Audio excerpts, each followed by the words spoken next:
월요일장이었습니다. 오늘 장 특징주를 통해서 시장 또다시 읽어보도록 하겠습니다. 자, 첫 번째. 엔터주를 한번 볼까요? 최근 주가 잘 나가는 엔터주들 많잖아요.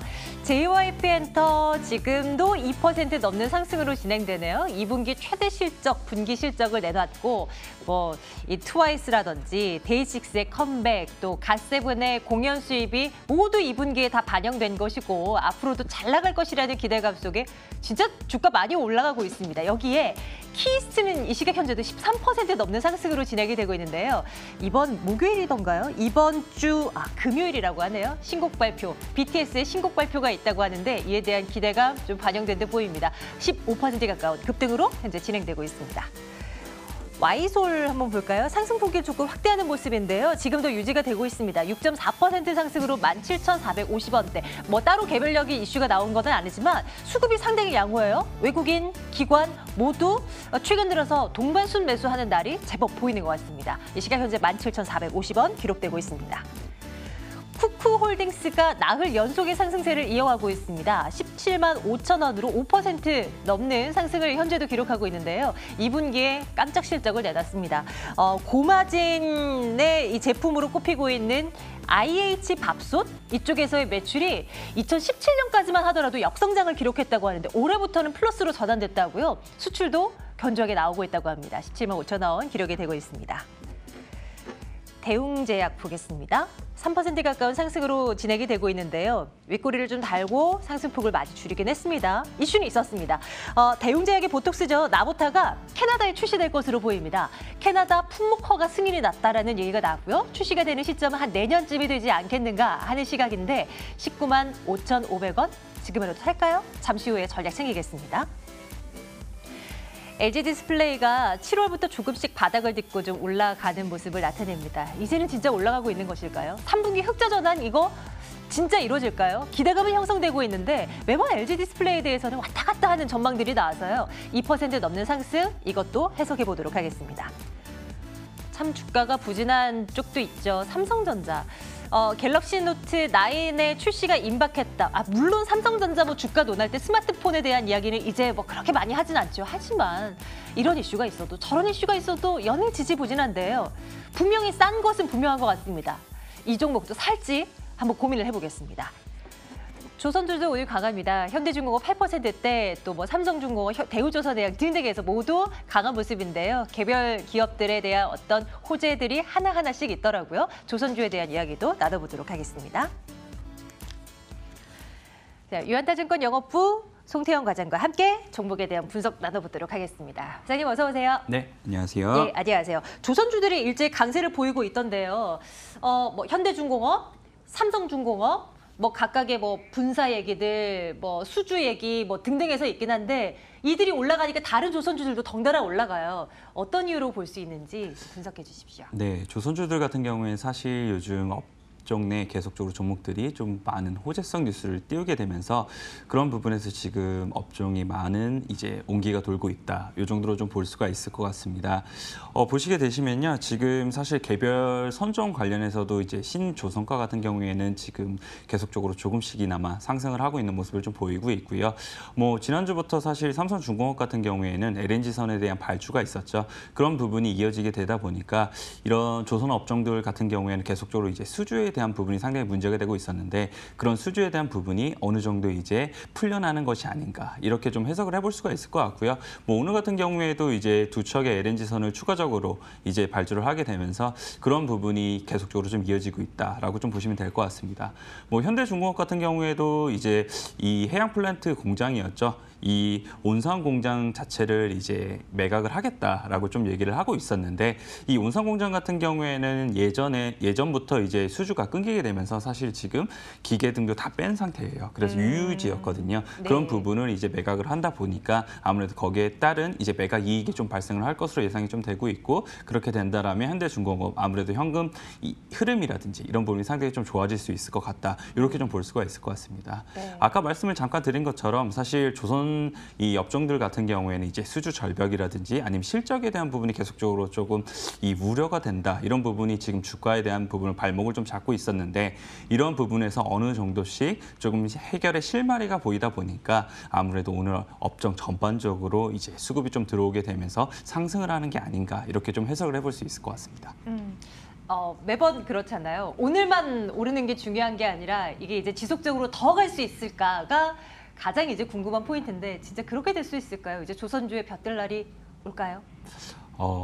일단 단기적으로 봤을 때는 지금 현재 약세 시장인 거는 뭐 다 어떤 투자자분들이라도 다 아실 텐데 이 시장 속에서는 아무래도 이제 수급이 좀 뒷받침되는 종목이라든지 섹터 같은 경우에는 이 주가 상승의 키팩터 역할로 좀 작용을 하는 것 같습니다. 이런 부분을 보게 되었을 때 일단 단기적으로 조선 업종 상당히 좀 괜찮을 수 있을 것으로 예상을 좀 해볼 수 있을 것 같고요. 다만 장기적인 흐름 자체를 보게 된다라면 계속적으로 이제 수주가 이어지는지 그리고 실적이 3분기에 조금 흑자로 좀 전환이 될 수 있는지 여부를 좀 확인해 가시면서 좀 네. 접근을 하셔야 되지 않을까 이렇게 좀 볼 수 있을 것 같습니다. 그럼 뭐 의견은 좋아요 드리는 건가요? 네, 의견은 좋아요를 좀 드리도록 하겠습니다. 알겠습니다. 조선주에 대한 시가 어떤 단기적으로는 추가 상승을 한번 도모를 해보도록 하죠.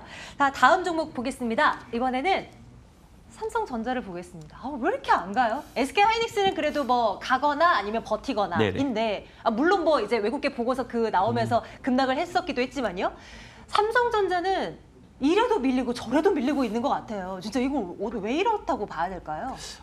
일단 삼성전자 같은 경우에는 실적적인 측면이 계속적으로 예전에 부각이 되고 있었다가 지금은 현재 이제 뭐 반도체 업황 논란이라든지 그리고 외국의 증권사의 레포트라든지 상당히 많은 부분 악재가 상당히 좀 많았던 부분이 많습니다. 이런 부분 같은 경우에는 사실 뭐 삼성전자나 하이닉스의 실적이 나온 이후에는 계속적으로 좀 부각이 됐던 부분이었기 때문에 그런 부분이 계속적으로 앞으로도 좀 부각이 될 수 있다. 이렇게 좀 보실 수가 있는 것 같고요. 다만 이제 만약에 삼성전자라든지 하이닉스가 좀 기조적으로 올리기 위해서는 이제 새로운 모멘텀 이게 좀 중요하다로 좀 볼 수가 있을 것 같아요. 지금 보시게 되시면은 지금 수급이나 이런 부분이 상당히 삼성전자라든지 하이닉스에 안 좋게 흘러가는 모습을 보이고 있는데 이러한 부분이 아무래도 아까 말씀드린 것처럼 업황 논란 그리고 외국계 증권사 셀 레포트 이런 부분으로 인해서 약간의 논리성을 더욱더 부과를 하고 있다라고 좀 보시면 좀 될 것 같습니다. 그렇기 때문에 이제 어느 정도의 삼성전자나 하이닉스가 많은 현금성 자산을 통해서 뭐 M&A를 새롭게 한다거나 아니면은 뭐 주주 친화적인 정책을 계속적으로 더욱더 발표를 하기 전까지는 사실 조금 움직임 자체는 쉽지가 않을 것으로 좀 예상되는 부분이 있고요.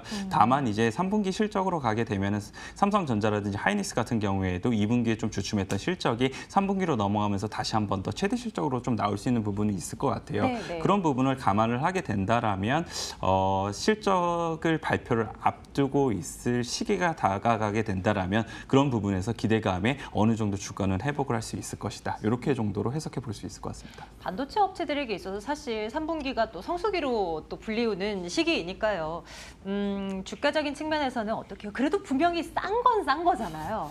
그렇죠? 네, 그렇습니다. 사실 뭐 장기적으로 봤을 때는 너무나 지금 당연히 매수를 해야 될 시점이다라고 말씀을 좀 드리고 싶은 부분은 있지만 네. 단기적으로 봤을 때는 계속적으로 이제 수급에 대한 부분이 상당히 좀 많이 어려워져 보인다라고 좀 볼 수가 있을 것 같습니다. 그리고 계속적으로 좀 지지를 해왔던 부분이 사실 지금 한 44,000원 좀 넘어가는 부근이었었는데 이 부근도 계속적으로 하회를 하고 내려간다는 점 자체도 이 주가에 좀 부담감으로 좀 많이 작용을 하지 않을까 이렇게 좀 예상을 해볼 수가 있을 것 같고요. 그렇기 때문에 제가 의견을 드리는 건 글쎄요의 의견을 좀 드리도록 하겠습니다. 네, 단 뭐 물론 이제 장기 투자를 원하시는 분들에게는 또 적합한 종목이 될 수도 있겠다는 생각을 또 함께 해보게 됩니다. 아직까지는 모멘텀이 살아나질 않고 있지만 그래도 혹여나해서 또 가지고 와봤어요. 예.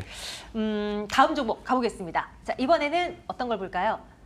LG 디스플레이 보겠습니다. LG 디스플레이도 사실 안 좋은 얘기 뭐 매한 가지로 많았던 종목 가운데 하나예요. 근데 오늘 나온 얘기는 3분기 흑자 전환할 것 같다. OLED TV 뭐 연평균 수요가 뭐 50% 성장 뭐 가능성 뭐 이런 것들이 뭐 전망되면서 올라가요. 과연 오늘로 끝나는 것은 아닌 걸까 궁금합니다. 분석해 주세요. 네, LG 디스플레이를 말씀을 드리기 위해서는 사실 OLED TV 시장 자체를 말씀을 안 드리고는 사실 주가를 좀 설명할 수가 많이 없기 때문에 이런 부분도 먼저 말씀을 좀 드리도록 하겠습니다. OLED TV 같은 경우에는 뭐 누구나 아시겠지만 앞으로 시장이 더욱더 커질 것이다라고 모든 분들께서 예상을 하실 텐데요. 네. 말씀을 하신 것처럼 사실 가파른 조금 시장의 성장이 예상 좀 되고 있습니다. 2017년도 같은 경우에는 사실 한 159만 대 정도의 이런 수요가 있었는데 있는데 이런 부분이 2022년까지 가게 된다면 1,400만 대까지 늘어난다고 해요. 그렇게 된다면 이 연평균 54%가 이렇게 좀 계산이 됐다라고 좀 보시면 좀 될 것 같고요. 뭐 이러한 이제 시장의 확대에서 3분기 실적까지도 흑자 전환을 할 것으로 예상이 좀 된다라는 전망이 함께 나오고 있거든요. 그런 부분에서 봤을 때 뭐 LG 디스플레이 같은 경우에 워낙 주가가 많이 하락됐던 부분이 많았기 때문에 그런 부분에서 어느 정도의 이미 악재는 다 선반영이 되었고 앞으로 실적의 상향이라든지 이런 부분이 상당히 좀 기대감으로 좀 작용을 하고 있다라고 좀 보시면 될 것 같습니다. 또한 이제 계속적으로 이제 골칫덩어리였던 이제 LCD 가격이 지금 이 소형 LCD부터 조금씩 상승하는 부분이 있었는데요. 뭐 한 30인치대라는 40인치대 같은 경우에는 지금 어느 정도 한 5% 정도의 전분기 대비했을 때 LCD 패널 가격이 상승하는 부분이 있거든요. 그런 부분에서 봤을 때도 지금 3분기로 가게 되면서 흑자 전환의 가능성 자체가 상당히 좀 높아지고 있다. 기대를 해볼 수가 있다. 이렇게 좀 보실 수가 있을 것 같고요. 19년도가 되게 되면은 사실 LCD 지금 생산 라인에서 10% 이상을 OLED로 좀 전환을 할 것으로 예상이 좀 되고 있습니다. 그렇게 된다라면 55인치라든지 65인치에서의 LCD 수급 패널이 LCD 패널 수급이 상당히 좀 좋아질 것으로 예상이 좀 되는 부분이 있고요. 그렇게 된다면 가격도 어느 정도 좀 상승을 할 수 있을 것 같다라고 말씀을 좀 드리고 싶고요. OLED TV 부분도 계속적으로 좀 어느 정도 이 확대가 되지 않을까, 이익이 확대가 될 것으로 예상이 된다. 이렇게 좀 말씀드리고 싶습니다. 네, 정말 올해 7월 이전까지는 소위 그냥 주가가 그냥 내리꽂는 수준으로 맞습니다. 많이 떨어졌었거든요. 네네. 네, 이제 최근 들어서 조금씩 올라가고 있는 모습인데 앞으로 그럼 좋아요 의견 드리면서 긍정적으로 볼까요? 네, 의견은 제가 좋아요의 의견을 좀 드리고요. 실적 계속적으로 좀 상향되는데 대비해서 주가의 수준은 아직도 많이 과도하게 하락되어 있다. 이렇게 좀 보시면 좀 될 것 같습니다. 지금 현재 보시게 되시면은 17,400원을 뭐 저점으로 해서 23,000원까지 뭐 많다라면 많고 적다라는 적은 폭의 뭐 상승이 나오기는 하였지만 뭐 그 이상의 계속적인 상승의 흐름도 나올 수 있을 걸로 좀 예상이 되는 부분이 있고요. 뭐 이런 점을 감안을 한다라면 뭐 단기적으로도 중기적으로도 그리고 장기적으로도 한번 좀 접근을 해봐도 되지 않을까 이렇게 말씀드리고 싶습니다. 네, LG 디스플레이 한번 살피고요. 한 종목 더 볼게요. 제약주인데요. 대웅제약을 한번 살펴볼까 합니다. 나보타가 이제 캐나다 쪽으로도 이제 진출을 앞두고 있는 그런 상황이란 말이죠. 참 대단해요, 국내 제약사들요. 근데 이제 대웅제약을 놓고 봤을 때 어떤 분석이 가능할까요? 어떤 시각이십니까? 네, 대웅제약 같은 경우에는 말씀을 하신 것처럼 캐나다에서 이제 이 대웅제약의 파트너사죠. 에볼루스가 이 품목 허가를 받게 되면서 캐나다에서 이제 시판에 대한 기대감이 상당히 좀 늘어나고 있다. 이렇게 좀 보시면 좀 될 것 같습니다. 뭐 지난해 7월 달에 이제 품목 허가에 신청을 넣었는데 그런 부분에서 1년 만에 생각보다 빠르게 이런 품목 허가가 나게 되면서 상당히 나보타에 대한 기대감 자체가 계속적으로 좀 올라가고 있다. 이렇게 좀 보시면 될 것 같고요. 뭐 캐나다 시장 같은 경우에는 사실 1,000억에서 한 1,500억 원 정도의 시장이라고 해요. 그렇게 큰 시장은 아니지만 이런 캐나다에서 어느 정도 품목 허가가 났기 때문에 미국에서도 FDA 승인도 사실 어느 정도 가시화된 게 아닌가 이러한 기대감도 상당히 좀 해볼 수 있다. 이렇게 좀 보시면 좀 될 것 같습니다. 또한 보시게 되시면은 미국의 FDA 승인 같은 경우에도 늦어도 한 내년 1월 말 정도에는 어느 정도 이 결과가 도출될 걸로 좀 예상이 되고 있거든요. 그런 부분을 감안을 한다라면 상당히 나보타에 대한 기대감 조금 이 주가로도 더욱더 많이 영향을 미쳐볼 수도 있을 것 같다라는 좀 생각이 좀 해볼 수가 있을 것 같고요. 뭐 신약 같은 경우에도 지금 안구 관련돼서 계속적으로 개발을 했던 부분이 있는데 10월 달에 그런 임상 이상의 결과가 이제 발표가 된다라고 하고 있습니다. 그런 부분을 보게 된다라면 10월까지도 어느 정도의 모멘텀을 한 번 더 기대해 볼 수 있다. 이렇게 말씀을 좀 드리고 싶네요. 앞으로의 의견은 어떻게 갈까요? 네, 의견은 제가 좋아요를 좀 드리는 편이고요. 뭐 오랜 수건 사업이었어요. 사실 나보타 같은 경우에는 워낙 2015년도부터 계속 이 보톨리눔 톡신 나보타 계속 우리가 진출을 할 것이다. 이런 부분을 계속적으로 어필을 했었던 부분이기 때문에 그런 부분이 이제 실질적인 결과물로 도출될 수 있는 시기까지 왔다라고 저는 좀 판단을 해볼 수가 있을 것 같습니다. 그렇게 된다면 2018년 이 하반기 그리고 2019년까지도 대웅제약의 주가는 상당히 조금 재밌어지지 않을까 이렇게 말씀드리고 싶습니다. 기대 걸게요. 대웅제약이냐 LG 디스플레이냐 둘 중에 하나 꼽으라고 한다면? 네, 제가 좀 말씀을 좀 드리고 싶은 탑픽은요. LG 디스플레이를 말씀 좀 드리도록 하겠습니다. 내일장에도 그리고 모레도 한번 쭉 LGD는 관심 두고 지켜보죠. 장 마감 임박했습니다. 확인하러 가겠습니다.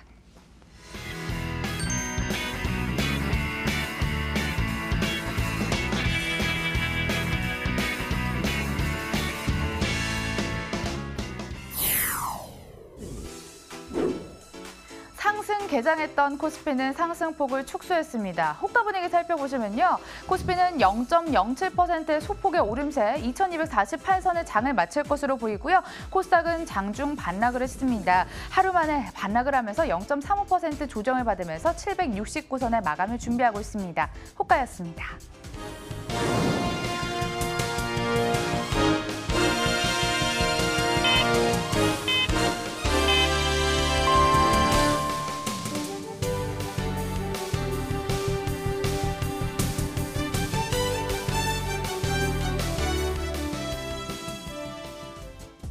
(8월 20일) 마감 상황 정리해드리도록 하겠습니다.